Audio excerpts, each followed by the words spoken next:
Hey, what's going on, good people? This is Coach Micah. I'm a racer, and today we're having this amazing event at Wesley Moran. So this is a Suzuki Gixxer 750. I'm on the category of 1,000. The first batch of my fellow racers are doing what we call the warm-ups, warming the tires. Then we're gonna do the warm-ups as well, and we do what we call the grid. So the qualifications, that is to get the where you start from. Yeah, so what I'm expecting today is just having good time. It's been like 3 years, just coming back after 3 years. So I'm really looking forward. This one is hot. I'm really. Have you ever seen something that you really want to watch, but at the same time you are the one participating? This is it. So yeah, I'm looking forward to it. It's actually, I'll say it's kind of like a dream come through to share the stage with these great racers, if not in Africa, then just in Africa, these guys are something else. So I'm expecting to just have good time, learn, and this is history. You know what I mean? So can't wait. Butterflies, but yeah, I'm gonna manage. 3 years of sabbatical leave, we're gonna call it that way. But at the same time, I was racing on a very slow. I was racing on a small category, so I came back with a bigger one, but not as big, but just a good sweet spot here. The excitement is that I'm back finally, and confidence. Now, look, I won't say I'll push like I'm expecting to, go head on head with these guys, but it doesn't mean that my confidence as well it's down. No, I know myself, but at the same time, there's always room to improve. But yeah, if it's a fight, you better know I'm not gonna give it just that way. You know what I mean? So that's how we roll.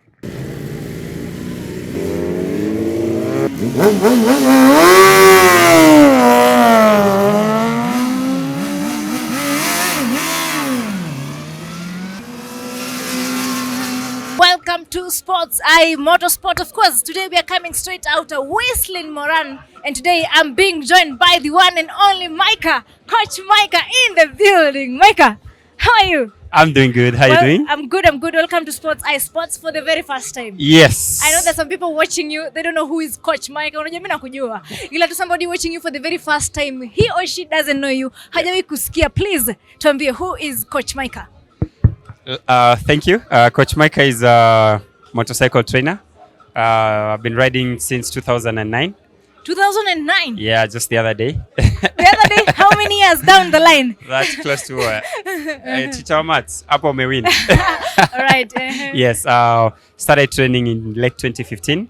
So from 2016 all through, I've been doing it. I was employed by Ava School till 2018. Then I started the modern rider training, which is now I'm the founder, wow, which I'm still running up to date. So far, so good. I can't complain. Yes. Tanafia wasa ikoje pale training? Well, it's pretty. I'll say it's okay. Just the last couple of months that has, things are going crazy, the economy and all that. But that doesn't mean guys are not being safe.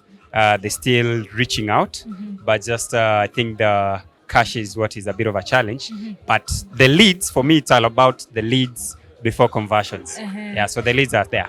Now, kwa sababu tumeingia kwa your coaching career, to somebody who is watching you, najua he or she angependa pia kuja kwako train for training. Yeah, totally. Tupatie information, the charges, the training sessions, how it happens. Tuambie to everything here.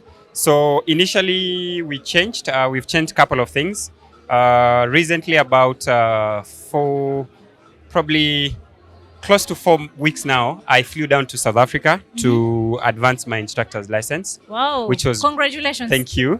Which was really an eye-opening. You see, now I came back with something that the world is still doing. Bikes and technology keeps changing. So the way of delivery, the way of training as well has to change. So initially we used to do like 20 hours. But I came to learn down there in South Africa. They're doing 2 days and you're gone. Yeah, so we changed the curriculum, which we call Urban Rider Training, which has 2 levels. So for people who are starting from scratch, it's recommended for 2 levels, level 1 and level 2. For the ones who are refreshers, returning riders, they can only take the level 2. So level 1 is 12 hours, 15K. Level 2 is 9 hours, 15K, more or less 1,250 per hour. And that you'll get the hiring of the motorcycle, riding gear, and the coaching now. Do you have specific training days or ni vile ambavyo mtu anakuja na schedule yake? Do you have specific training days? Right. So for personally, when you sign up, you're gonna have with me around 3 days on the first level, and then almost the entire of level 2. Level 1, there's another junior instructor called Simon, and he's the one who takes everyone from the scratch. Then once he says they've graduated, because you see right now, I can, but it's better, I'll be more efficient if I get someone who already understands what's going on. So day 3, I can have someone. So, but you can walk in, we plan a day before, you sign up. Then we work actually pretty much all days of the week, from Monday to Sundays, half days. But we have to plan and slot your schedule, your preferred schedule. If it's early morning, 6 a.m. to 8 or 10, if it's, up to 4 p.m. So it's you to play. Wow, with amazing. Yeah. Your preferred schedule. That's what's up. Now, I would also like to understand how long does it take for someone to, from the training session to adapt afike track? How long does it take? Right. So I have there's a lady here. So you see, we have different. It's like in the game of martial art or fighting. We have that person who is going in the gym just to train to defend, self-defense. Then we have the one who is going specifically for fighting. Yep. So you see, now I'll not waste your time if you're going to fight to teach you how to move away from the panga or the knife. That's waste of time, right? I'm going to teach you how to throw the jab, To punch. move and all that, those stands and all that. So if you come and tell me, coach, I need to do racing, then I'll tell you, fine, I'll never teach anything on the road unless you want both. So there's one lady, like I said, she said, I don't want to be on the road because I even don't have enough courage. Ata useme nini, I will never be on the road. I just need the track. So we did the field for like 4 days. And then we came here. She's doing pretty so well. You can't, it's amazing. Wow. Yeah. So it depends with one's so whatever that is driving them. But I'll say for the person generally, you need to get the basics. The basics first. What are the basics? The basics is you understanding, communicating with the Your bike, bike. understanding the language, and making good time just good time with it. Don't abuse it. Whatever it needs, give it. What do you mean by don't abuse it? What do you mean by don't abuse it? Now let me explain this. There's one guy who said the first time they bought a car, they went straight to up country, which was Embu, and they drove that car in first gear because they didn't know the other gears and how to change gears. Walikuwa tu gear Gear 1, 2. By the time I parked, the engine gearbox was changed. Yeah, so you see, that's abusing. So get the basics of understanding what is changing gears, what is the braking, if it's a corner, the entry speed, how do you smoothly change gears, and how do you know which gear to be at what time? Feathering of the clutch, feathering of the brake. So just the basics first, and then the rest will just flow. Wow. Yeah. Amazing. Now, I also believe people are eagerly waiting to know how they will contact you, how they can reach you, maybe your social media pages, also your contact number. Absolutely. IG, the page goes by Modern Rider Training, just one word, Modern Rider Training. TikTok, Coach Micah, but you can search Chief Instructor Micah. Twitter or X, it's Chief Instructor Micah, and then the number is 07 9263 9125. Again, pull up. 0792 63 91 25. Kwa Kiswahili pia 07 yakubalika, twende kazi, yakubalika. 92 63 91 25. Oh, nimekupatia tick. Amazing. Unajua, we jumped to the end of this interview before tuanze because that part is inakwanga the end. Now 3 years umekuwa nje of the track and now you're back. Yes. How is the feeling, Micah? It Imagine traveling outside and then finally KQ is landing in your country. You know what I mean? Like you see this Mombasa road, you're just seeing you're feeling the home. You know, lovely. I've been coming, and then you see the devil just tells you you'll never get back. But I'm like, I'll be back. So What has been pushing you? well, Hutaki kuja back. you know, here's the thing. So the sport yet is not paying. So you really put in everything. Like, so I went, when I left, it was, I was at a category of below 300. But then I went down and I came up with this guy. You know, this. What's the name of it? I know you guys, lazima muwe na the name of your toys. You get, lazima ukuwe na name. How do you call this? Unfortunately, I'm not sentimental. So it's just an it. It's You just haven't. Suzuki. No. I don't name my things. You don't? I'm not that person who will be sentimental. You want to write? I'll give it to you. Yeah, I'm not sentimental at all. All right. Yeah. So it took a while, 3 years. But before that, I was just saving to get something really proper that I can easily maybe use in the streets comfortably. It's not that aggressive on the streets, but at the same time, I can do good on the track. So it took 3 years, but generally it took 14 years to be where I am on this bike. 14 good years. Are 14 you years. hearing out Patience. there? 14 good years. You know, there's some people who wameanza juzi, they want to jump. Wafike. What can you tell them? Well, apart from Mama Mazna, I lie. Just TBD. Tia bidii. Then kuna pressure huku nje.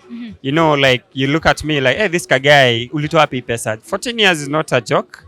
And I've put in a lot of work, sweat, blood and tears just to, you know, it's something I'm proudly will say I grew there skill-wise and as well financially. I grew up to where it is right now. All right. Yeah. A self-sponsored sport. Totally. A very expensive sport. So if I ask you, why are you doing this? Is it because of passion? Is it because, I don't know why you're doing it, but why are you doing it? That question is like, why do you drink and you know your livers are being damaged? Why? Why are you doing it? Well, Passion.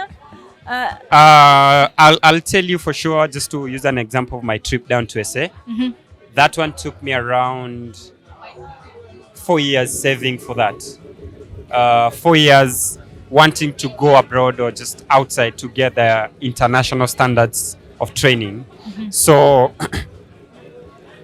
whatever the amount I put in there, it's really something. Like it's a whole, the training, logistics, flying down there, you know, accommodation and all that is crazy. Same here. If it's about fast passion driven, then the rest you'll never, you know, you see that person who has like money and then be like, no, you'll always put, it's like it's passion for me to see people are being safe and doing the right thing, be it on the track and on the road. So anything to do the safety, I'll give to the last penny. So I'm here on the track, self-sponsored, yes, because I want to preach water and drink water. So if I'm gonna train somebody how to be on the track, I wanna tell them, you know, you'll be breathing, you feel like butterflies are all over, but this is what you need to do. Somebody will come and they're faster than you. How do you still stay composed that you're not getting caught up to move in and crash eventually, right? So, you know, it will be like being there, done that. It's the best, you know, experience and then training and then there is a skill, one-on-one rather than learning. It's the best thing. So I'll put in for that. For sure, it will pay. One, maybe when I'm 70s or 80s, it will pay. Wow, 70s or 80s. Yeah. You've been in this world 14 years or more than 14 years, I'll say. What is the recurring challenge that you encounter in this sport? In the class? In this sport. Like, so racing or generally ride? Like just being let's talk about racing first. Then we're gonna go overall when Right. it comes to the bikers industry. Yeah. Probably I'll say people, you know, they get better every time you race. And you see there is in atmosphere, when you see somebody who comes at first, they're not that aggressive. Then the second time, you see them here, if you're not practicing, the next time you'll see them in front of you. So that's the growth. I'll say the recurring thing has been always the growth. Individual growth and that as a team. We have racing teams here and there. So yeah, I'll say it's then guys are starting now to put as well. You'll find somebody not taking that much of safety wise gear and all that. People are going crazy when it comes to the safety, the helmet. I'm telling you, when we start studying these tires out here, I want like one set will buy someone a boxer, a whole bike. I'm telling you. So it's growth in terms of safety and people and safety and skill wise, it's brilliant. And the country at large, I'm telling you, just people haven't known this thing, but like by the time they will know, they will struggle to come where we are because you see now they will not understand how do you go fast that when you're not dead, you know. But yeah, talking about the country, unajua sijawahi sikia if you guys have a federation. Do you have a federation? Yeah, we do. The you know, so with the races we have the unsanctioned and the sanctioned race.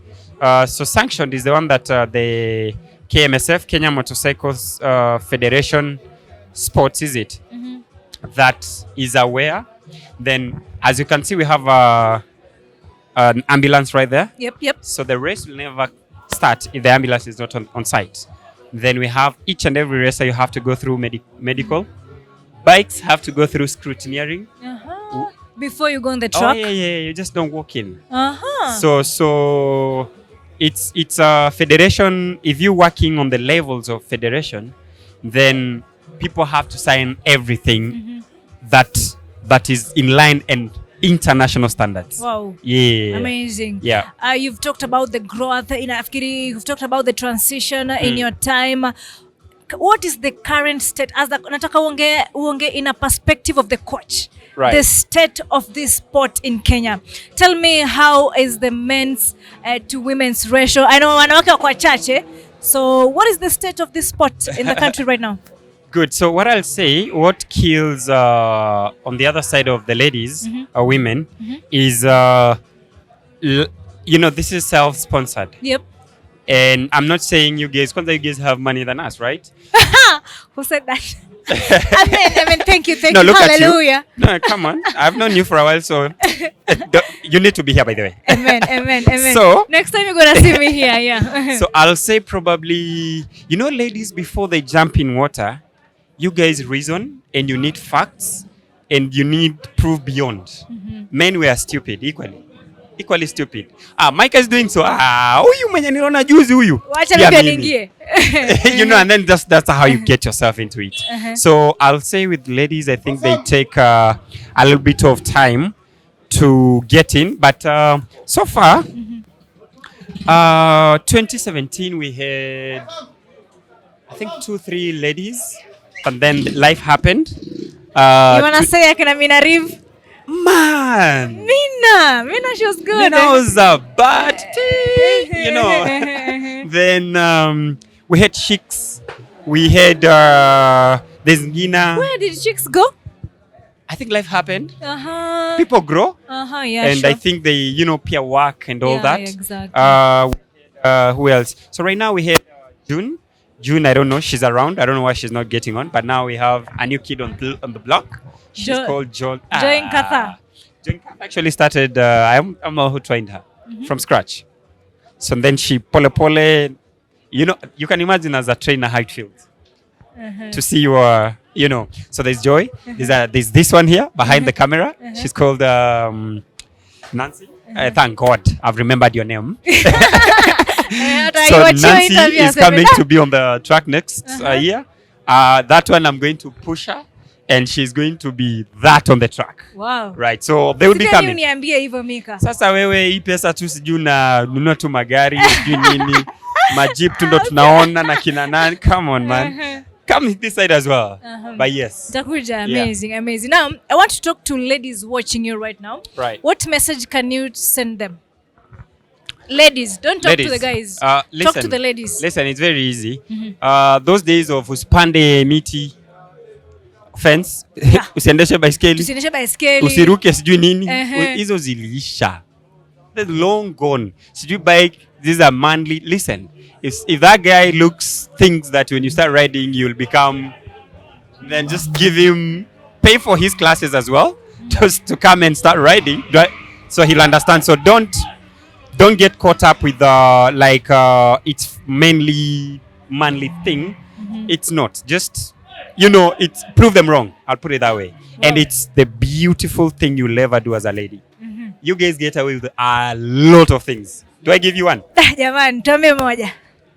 I'll go with you in town. You're riding, I'm riding. Then the city councils or the officers will come. They'll doing the normal check. Chances are they'll arrest me.